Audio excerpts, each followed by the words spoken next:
புதையல்தான் அறிவழகா, புதையல்தான். ஆனால் அது மண்ணில் இல்லை, மனிதனில் இருக்கிறது. அது யாரப்பா புதையல் கொடுக்கக்கூடிய மனிதன்? உலகநாதன். அவன்தான் பொக்கிஷ கிடங்கு. நமக்கு தேவைப்படும் போதெல்லாம் புதையல் கிடைத்துக் கொண்டே இருக்கும். அம்மா, எல்லோரும் என்னைத்தான் கோமாளி என்று பட்ட பெயர் வைத்து அழைப்பீர்கள். போகும் போக்கை பார்த்தால் அப்பாவும் என் வரிசையில் சேர்ந்து விடுவார் போல் தெரிகிறது. அறிவழகா, யாரை பார்த்து என்ன சொல்கிறாய்? இல்லை இல்லை, இப்பொழுது ஏதோ பேசினீர்களே, அதனால் தான் சற்றும் யோசிக்காமல் சொல்லிவிட்டேன். உலகநாதனோடு சேர்ந்து செய்த வணிகத்தில் கிடைத்த லாபம் அது. உலகநாதனோடு சேர்ந்து வணிகம் செய்ய ஆரம்பித்து சில நாட்கள் தானே ஆகிறது, அதற்குள் இவ்வளவு லாபமா? அதிசய வணிகமாக இருக்கிறதே. நீங்கள் என்ன சொல்கிறீர்கள்? என்னால் கூட இதை நம்ப முடியவில்லையே. பச்சையம்மாள், நாங்கள் தேக்கு வியாபாரம் செய்கிறோம் அல்லவா? அதை பற்றி எனக்கு தெரிந்த சில அம்பலக்காரர்களுக்கு சொன்னேன். அவர்களுக்கு தேவையான மரங்களை பர்மாவிலிருந்து வரவழைத்து கொடுத்தோம். அதில் கிடைத்த லாபம்தான் அது. இவ்வளவு குறுகிய காலத்தில் இந்த அளவிற்கு லாபம் கிடைத்தது எனக்கே ஆச்சரியமாகத்தான் இருக்கிறது. உண்மையிலேயே உலகநாதன் மிகவும் நல்லவன்தான். அதை நீங்கள் மட்டும்தான் மெச்சிக்கொள்ள வேண்டும். என்னம்மா சொல்கிறாய்? அப்பா, எந்த ஒரு செயலிலுமே படிப்படியாகத்தான் முன்னேற வேண்டும். ஒரேடியாக உயரத்திற்கு சென்றால் பிறகு சரிந்து அதள பாதாளத்தில் வந்து விழ வேண்டியதுதான். எதையுமே சற்று யோசிக்க வேண்டும். இவ்வளவு குறுகிய காலத்தில் இவ்வளவு பெரிய தொகையை தந்திருக்கிறான் என்றால் நிச்சயமாக இது லாபத்தில் வந்த பங்கல்ல. அவன் உங்கள் மனதில் இடம் பிடிக்க வேண்டும் என்பதற்காக தன்னிடம் உள்ள காசை கொடுத்து உங்களை ஏற்க பார்க்கிறான் என்பது போல் தெரிகிறது. பஞ்சவர்ணம், என்ன நீ எதற்கெடுத்தாலும் ஏருக்கு மாறாக பேசிக் கொண்டிருக்கிறாய்? எல்லாமே உனக்கு தவறாகத்தான் தெரியுமா? நல்லபடியாக சிந்திக்க மாட்டாயா? சரி, எனக்கு நல்லபடியாக சிந்திக்க தெரியாதே என்று வைத்துக் கொள்வோம். ஆனால் இவ்வளவு குறுகிய காலத்தில் இந்த தொகையை தர வேண்டிய அவசியம் என்ன? ஏன் அவசியம் இருக்கக்கூடாதா என்ன? எப்படியோ இருந்தவர்கள் இந்த சூழ்நிலையில் இருக்கிறார்களே என்று உலகநாதனுக்கு தோன்றியிருக்கலாம். அதனால் எனக்கு ஏதாவது உதவ வேண்டும் என்று நினைத்திருக்கலாம். அது மட்டுமல்லாமல் நான் உலகநாதனின் தந்தை சிவங்காளைக்கு நெருங்கிய நண்பன் வேறு. அதனால் எனக்கு இதையெல்லாம் செய்கிறான். இதில் போய் குற்றம் கண்டுபிடிக்கிறாயே, இனி அப்படியெல்லாம் பேசாதே. அப்பா, இதில் ஏதோ உள்நோக்கம் இருக்கிறது. யாரும் திடீரென்று ஏற்பட்ட சிநேகத்திற்கு இப்படி செய்ய வாய்ப்பே இல்லை. அம்மா, நான் சொல்ல வேண்டியதை சொல்லிவிட்டேன். இனி நீங்கள் தான் இதை பற்றி அப்பாவிடம் பேச வேண்டும். நீ பேசாமல் இரு பஞ்சவர்ணம். உன் அப்பா இப்போதுதான் பொறுப்போடு ஒரு நல்லவனோடு சேர்ந்து நல்லதொரு வணிகத்தில் ஈடுபட்டிருக்கிறார். இதில் போய் குறை சொல்லிக் கொண்டிருக்கிறாயே. நான் கூட முதலில் இப்படித்தான் யோசித்தேன். என்ன இது, மீண்டும் ஏதேனும் சிக்கலில் சிக்கிக் கொள்வாரோ என்று. இப்போது எனக்கு எந்த குழப்பமும் இல்லை. உன் அப்பா அந்த வணிகத்தையே செய்யட்டும். எனக்கென்னவோ அந்த உலகநாதன் மிகவும் நல்லவனாகத்தான் தெரிகிறான். சரியாக சொன்னீர்கள்.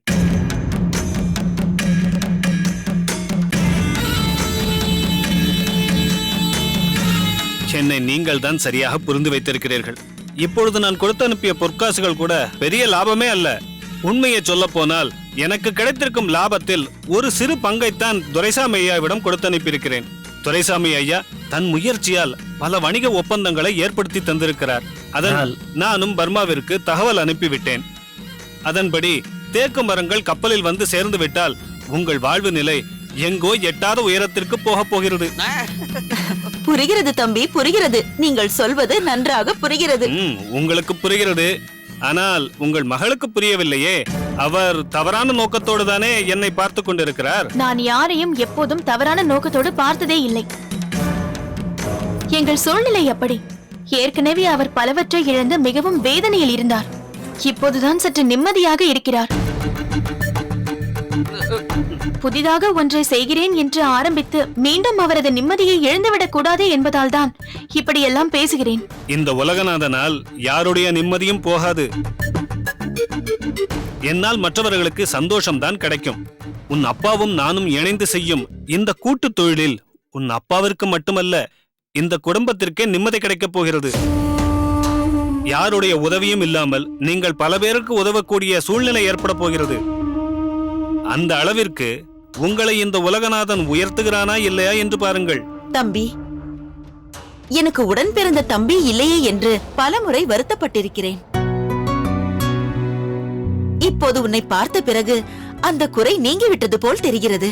உன்னை என் உடன் பிறந்த தம்பியாகவே கருதுகிறேன். உங்களை முதலாக எப்போது பார்த்தேனோ அப்போதே இப்படி ஒரு அக்கா எனக்கு இருந்திருக்க கூடாதா என்றுதான் நானும் எண்ணினேன். உங்களிடம் பேசும்போதெல்லாம் என் அக்காவிடம் பேசுவதாக நினைத்துத்தான் பேசிக் கொண்டிருக்கிறேன். ஆனால் உங்கள் மகள்தான் என்னை விரோதியாகவே பார்க்கிறார். நமக்குள் ஒரு சொந்த பந்தம் இருக்கிறது, பழைய உறவு முறை இருக்கிறது என்று எண்ணும் அளவிற்கு மனப்பக்குவம் அவளுக்கு இல்லை. பரவாயில்லை, அதை பற்றியெல்லாம் எனக்கு கவலை இல்லை. என்னை பொறுத்தவரை துரைசாமி ஐயா மீண்டும் பழைய நிலைமைக்கு திரும்ப வேண்டும். இன்னும் சிறிது நாட்களுக்குள் நான் மீண்டும் பர்மாவிற்கே போய்விடுவேன். அதுவரைதான் நான் இவருடன் சேர்ந்து கூட்டாக வணிகம் நடத்த முடியும். நான் பர்மாவிற்கு போகும்போது தமிழகத்தின் மொத்த பொறுப்பையும் இவரிடம்தான் தந்துவிட்டு போவேன். அதன் பிறகு இதில் கிடைக்கக்கூடிய முழு லாபமும் துரைசாமி ஐயாவுக்குத்தான். உன்னுடைய உயர்ந்த உள்ளத்தை பற்றி நினைக்கும் போது எனக்கு மிகவும் பிரமிப்பாக இருக்கிறது. ஆனால் அதற்கு கைமாறாக செய்ய எங்களிடம் ஏதும் இல்லையே என நினைக்கும் போது மிகவும் வருத்தமாகவும் வேதனையாகவும் இருக்கிறது. அதற்காக ஏன் வேதனைப்படுகிறீர்கள்? எனக்கு கைமாறாக கொடுக்கும் அளவிற்கு ஒரு உயர்ந்த விஷயம் உங்களிடம் இருக்கிறது. எனக்கு தேவைப்படும் போது அதை நான் கேட்டு வாங்கிக் கொள்கிறேன். அது என்ன உலகநாதா? அன்புதான். அதைவிட உயர்ந்த விஷயம் வேறு ஏதாவது இருக்க முடியுமா? உங்கள் எல்லோரிடமும் எவ்வளவு அன்பு இருக்கிறது. அந்த அன்பை கூடிய சீக்கிரத்தில் நான் வாங்கிக் கொள்கிறேன். சரி சரி, உள்ளே வாருங்கள். உணவருந்திக் கொண்டே மற்றவற்றை பேசிக் கொள்ளலாம். பொற்காசுகள் இருக்கிறது, எண்ணிப்பார்.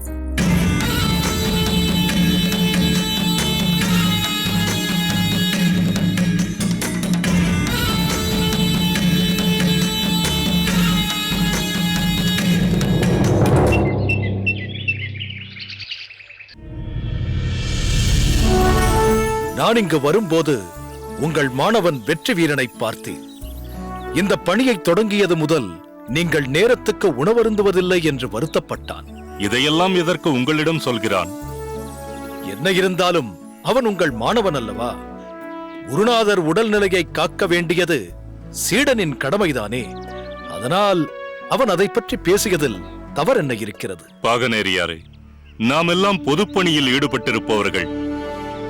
ஏதேனும் ஒரு காரியத்தில் ஈடுபட்டு விட்டால் உணவோ உறக்கமோ பெரிதாக தோன்றுவதில்லை. கருமமே கண்ணாக இருப்பவர்களுக்கு நேரம் காலம் என்பதெல்லாம் ஏது? உடலை பற்றிய நினைவு எப்படி இருக்கும்? நீங்கள் சொல்வது உண்மைதான். ஆனால் உங்கள் உடல் நலத்தை பற்றி கவலைப்பட வேண்டிய அவசியம் என்னை போன்றவர்களுக்கு இருக்கிறது. நீங்கள் நலமாக இருந்தால்தானே நாங்கள் எல்லோரும் நலமாக இருக்க முடியும். சுவர் இருந்தால்தானே சித்திரம் வரைய முடியும். சரி சரி, இனி நான் நேரத்தோடு உண்கிறேன். போதுமா?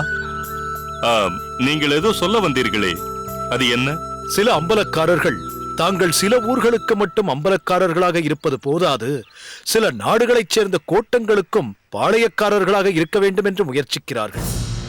இந்த நிலையில் நான் அம்பலக்காரர்களின் தலைவன் எனும் பொறுப்பை ஏற்று அவர்களுக்கு வழிகாட்ட வேண்டும் என்று வெள்ளையர் சொல்கிறார். இது நல்ல யோசனை தானே.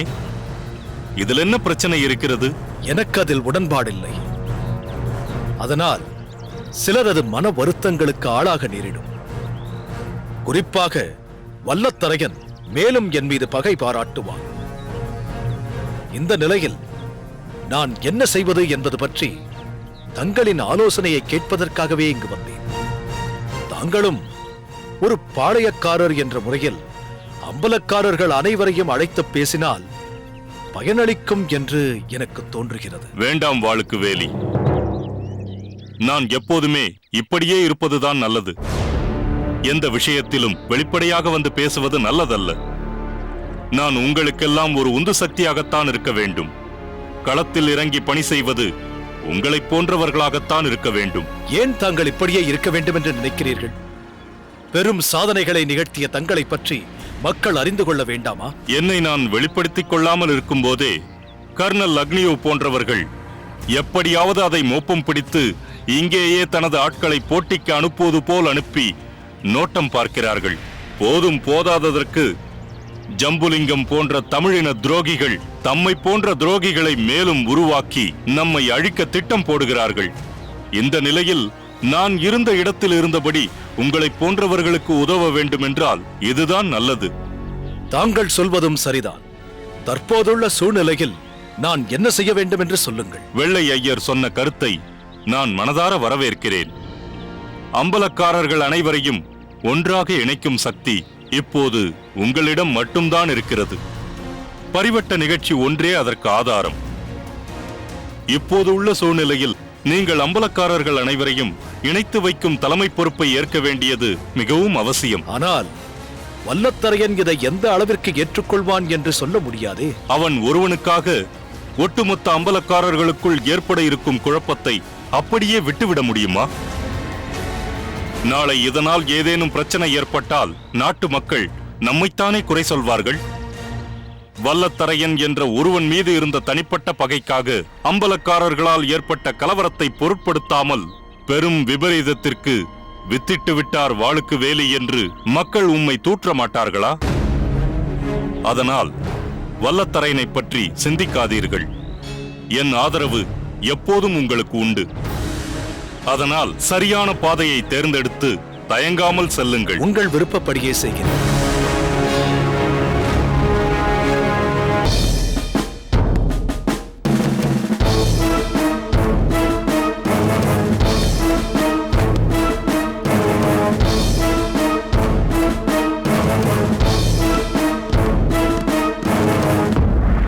Colonel.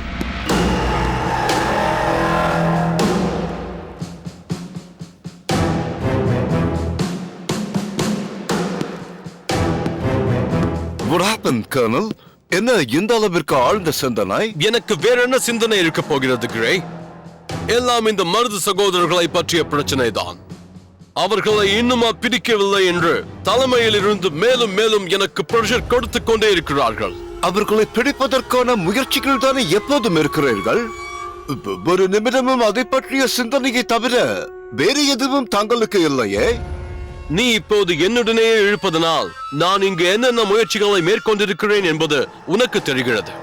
ஆனால் அது அவர்களுக்கு புரியவில்லை. அது மட்டுமல்ல, இப்போது பிரச்சனை வேறு விதமாக திசை திரும்பிவிட்டது. இந்த நிலை ஏற்பட காரணமே நான் தான் என்று மேலிடத்தில் என்னை குற்றம் சாட்டுகிறார்கள். அப்படி என்ன பிரச்சனை? மருது பாண்டியர்கள் தமிழகத்தில் மூட்டிய விடுதலை வேள்வியின் ஜுவாலை இப்போது பாரதம் எங்கும் பரவி அனலாக வீசுகிறது. ஆந்திரம், கர்நாடகம் முதலான தென்னிந்திய பகுதிகளில் மட்டுமல்ல, மகாராஷ்டிரம், குஜராத், உத்தரப்பிரதேசம், வங்காளம் என பாரதம் எங்கும் பரவி படர்ந்திருக்கிறது. அடங்கி கிடந்தவர்கள் ஆவேசமாக சிலிர்த்தெழுந்து புரட்சி செய்ய தொடங்கிவிட்டார்கள். My God.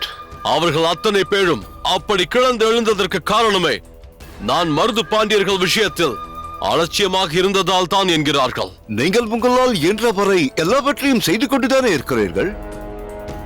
கடந்த கால வரலாற்றில் இப்படி தொடங்கிய எத்தனையோ புரட்சிகளை நமது பிரிட்டிஷ் படை அடக்கிக் கொண்டுதானே இருக்கிறது. உண்மைதான் மிஸ்டர் கிரே. இந்த தமிழ்நாட்டில் கட்டபொம்மன் நம்மை கடுமையாக எதிர்த்தான். ஆனால் நமது பேனர்மேன் அவனது பாஞ்சாலங்குறிச்சி கோட்டையை இழுத்து தள்ளிவிட்டு அவனையும் கண்டுபிடித்து தூக்கிலிட்டார். ஆந்திரத்தில் அல்லூரி சீதாராம ராஜுலு என்று ஒருவன் புறப்பட்டான். எதற்குமே வராத பழங்குடியினரை ஒன்று திரட்டி தனது ஆவேச பேச்சால் நமக்கு எதிராக அந்த பழங்குடியினரை விடுதலை வீரர்களாக மாற்றினான். அவர்களின் எதிர்ப்பை சமாளிக்க முடியாத நிலையில் அவனை சமாதான உடன்படிக்கை என்ற பெயரில் வரவழைத்து சுட்டு கொன்றது நமது பிரிட்டிஷாரின் ராஜதந்திரம். கிட்டூர் ராணி சென்னம்மா என்ற ஒரு பெண்மணி எவ்வளவு அற்புதமாக போர் புரிந்து நம் வீரர்களை விரட்டி அடித்தால் தெரியுமா? அவளை அந்த அரண்மனையில் இருந்தவர்கள் தப்பிச் செல்வதற்காக அமைத்திருந்த சுரங்க பாதை வழியாக சென்று கைது செய்தார்கள் நமது பிரிட்டிஷ் வீரர்கள். ராணி சென்னம்மா இறுதி வரை சிறையிலேயே கிடந்து மடிந்தார். ஸ்ரீரங்கப்பட்டணத்தில் அமர்ந்து கொண்டு ஹைதர் அலியும் திப்பு சுல்தானும் ஆங்கிலேயர்களை விரட்டியே தீருவேன் என்று ஆவேசமாக புறப்பட்டார்களே, அது என்னவாயிற்று? தந்தையும் மைந்தனும் அடுத்தடுத்து மண்ணோடு மண்ணாக போய்விட்டார்கள். வடநாட்டிலும் இப்படித்தான். சீக்கியர்களும் ராஜபுத்திரர்களும் எவ்வளவோ கடுமையாக போர் புரிந்தார்கள். ஆனால் சீக்கிரமே நம்மிடம் அடிபட்டு மடிந்தே போனார்கள். பிறகு என்ன?